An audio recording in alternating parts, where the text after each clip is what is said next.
Welcome to our channel brilliant medico. आज हम एक नए टॉपिक के साथ हाजिर है और चूंकि ये मेरा फील्ड भी है और आज अभी रिसेंटली जो है एफएससी का रिज़ल्ट आने वाला है और केम्यूकेट का जो टेस्ट है वो हो चुका है, तो बहुत सारे स्टूडेंट कंफ्यूज है कि हम किस फील्ड की तरफ जाए। चूँकि मैं ख़ुद एक एनेस्थीसिया फील्ड के स्टूडेंट हूँ, तो मैं आज आपको बताने वाला हूँ अपने फील्ड के बारे में, एनेस्थीसिया के बारे में कि ये फील्ड किस तरह है और किसके लिए जो है ये फील्ड जो है वो मुनासिब है और किसके लिए फील्ड बेस्ट रहेगा और फ्यूचर में जो है इस फील्ड का क्या स्कोप है और रिसेंटली इस फील्ड का क्या स्कोप है और ये जो फील्ड है इसमें कौन कौन से जॉब जो है वो आते हैं और इसमें कौन कौन से कैटेगरीज है। तो हम स्टार्ट करते हैं अपने फील्ड से एनेस्थीसिया से। एनेस्थीसिया आप सब जानते होंगे कि एनेस्थीसिया जो है हम कैसे कहते हैं। सही है, एनेस्थीसिया में 3 कैटेगरी आते हैं। सबसे पहला जो कैटेगरी होता है एनेस्थीसिया में वो होता है एनेस्थेसियोलॉजिस्ट का। सही है, सबसे जो हाई रैंक कैटेगरी है एनेस्थीसिया में वो एनेस्थेसियोलॉजिस्ट का होता है और इसके ऊपर मैं ज़्यादा डिटेल से नहीं जाऊंगा क्योंकि ये जो है ये हाई रैंक एनेस्थीसिया है और ये मैं फील्ड से तो रिलेटेड है, लेकिन चूंकि मैं ख़ुद इस कैटेगरी का स्टूडेंट नहीं हूँ तो मुझे इसके बारे में ज़्यादा इल्म नहीं है। लेकिन हाँ, आपको इस एनेस्थेसियोलॉजिस्ट बनने के लिए सबसे पहले जो है आपको MBBS करना पड़ेगा।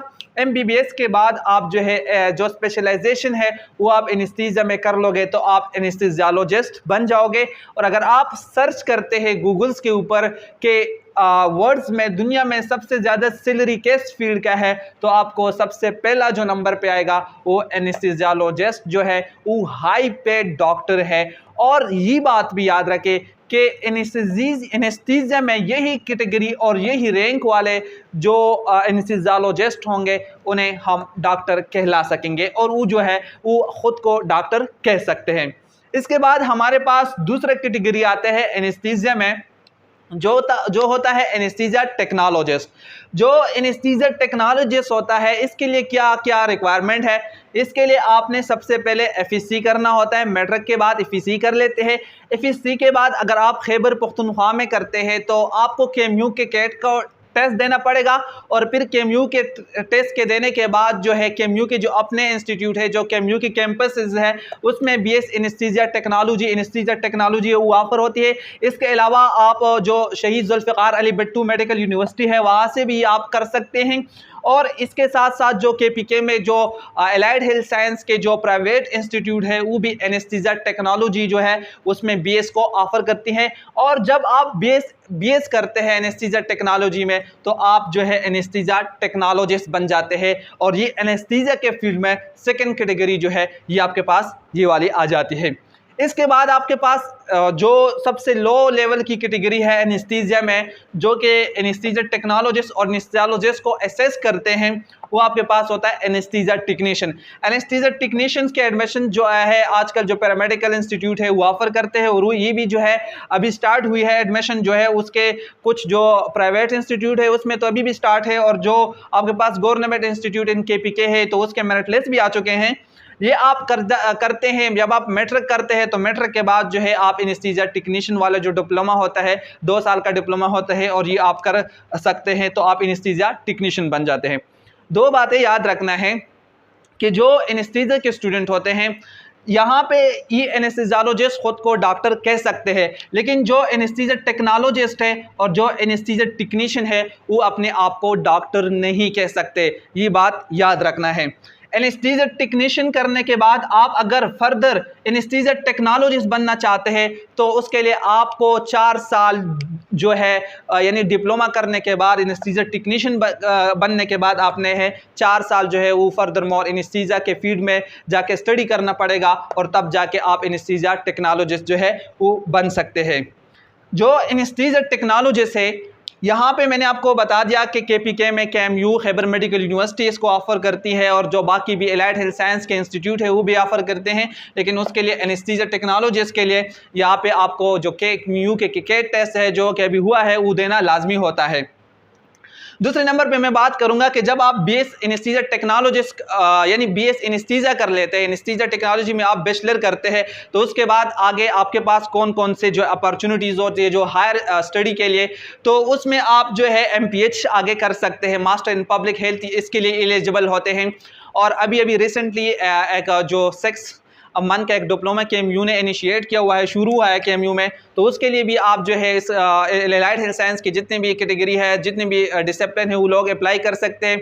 अगर हम MS की बात करते हैं एनेस्थीसिया में, तो पाकिस्तान में फ़िलहाल एनेस्थीसिया टेक्नोलॉजी यानी जो लोग बैचलर करते हैं एनेस्थीसिया में, पाकिस्तान में फ़िलहाल कोई जो है MS किसी भी यूनिवर्सिटी फ़िलहाल ऑफ़र नहीं करती है कि आप एनेस्थीसिया टेक्नोलॉजी में बैचलर कर लें और उसके बाद जो है आप MS जो है वो कर ले। लेकिन जो फॉरेन कंट्री है, ऑस्ट्रेलिया है या जो यूरोप ममालिक है, वहाँ पे आप MS एनेस्थीसिया टेक्नोलॉजी जो है वहाँ पे ऑफ़र होती है। और अगर आप बेस एनेस्थीसिया करते हैं तो उसके बाद अगर आप फ़ॉरेन जाते हैं तो वहाँ पे फिर आप MS कर सकते हैं।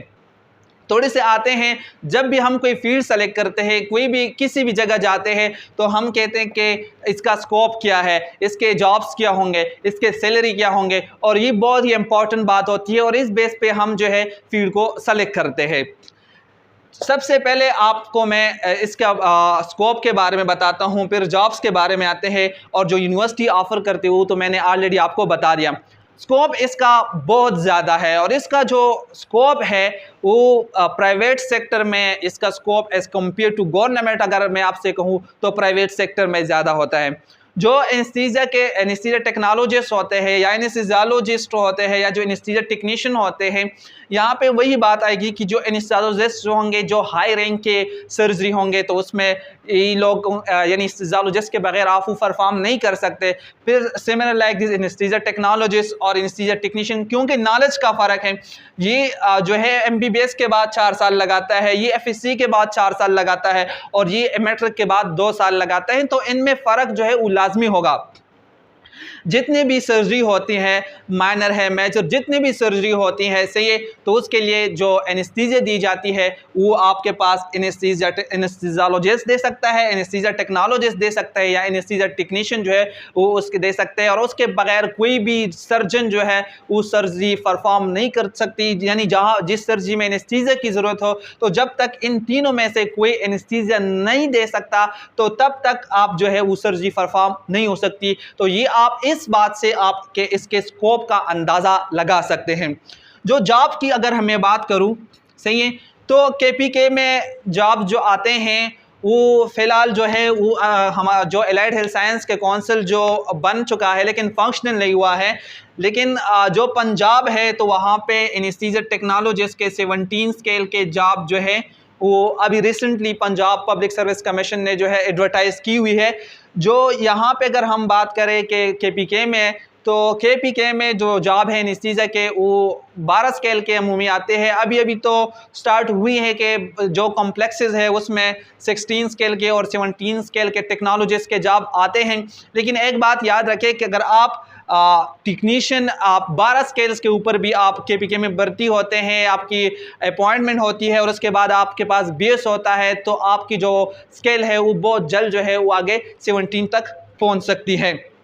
जो यूनिवर्सिटी ऑफ़र करती हूँ, मैंने ऑलरेडी आपको बता दिया कि एलाइड हेल्थ साइंस के जितने भी इंस्टीट्यूट है तो एनेस्थीसिया टेक्नोलॉजी ऑफ़र करती है। जो इसके फ़ीस की अगर हम बात करें तो फ़ीस के KMU में तो फ़िलहाल जो 40 से लेके 50 तक फर्स्ट सेमेस्टर का फ़ीस होता है और बाकी फिर जो फ़ी है वो कम होता है। लेकिन ये यहाँ पे ही वेरी करते हैं, डिफरेंट यूनिवर्सिटी, डिफरेंट इंस्टीट्यूट, उनका अपना अपना जो फ़ी स्ट्रक्चर है वो होता है।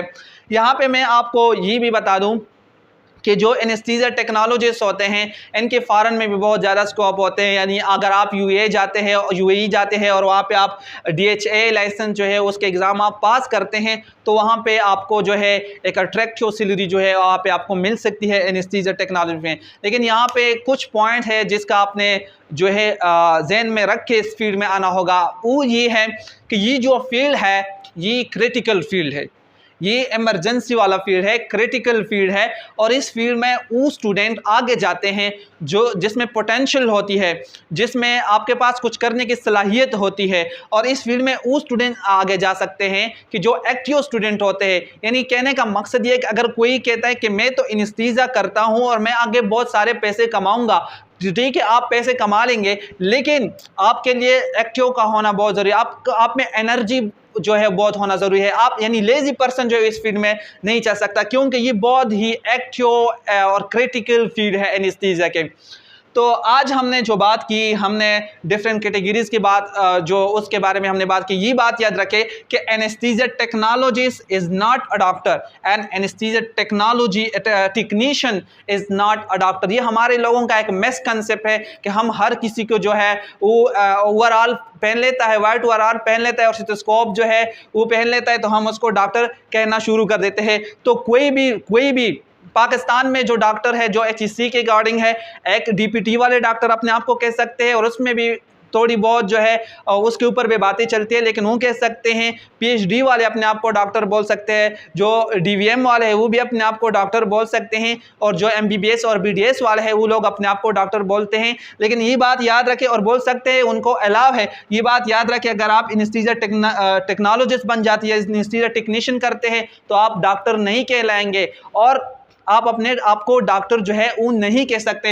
Anaesthesiologist is the only category and the anaesthesia कि जिसको आप जो है डॉक्टर कह सकते हैं और उसको ये इजाज़त है कि वो अपने आप को जो है डॉक्टर कहें।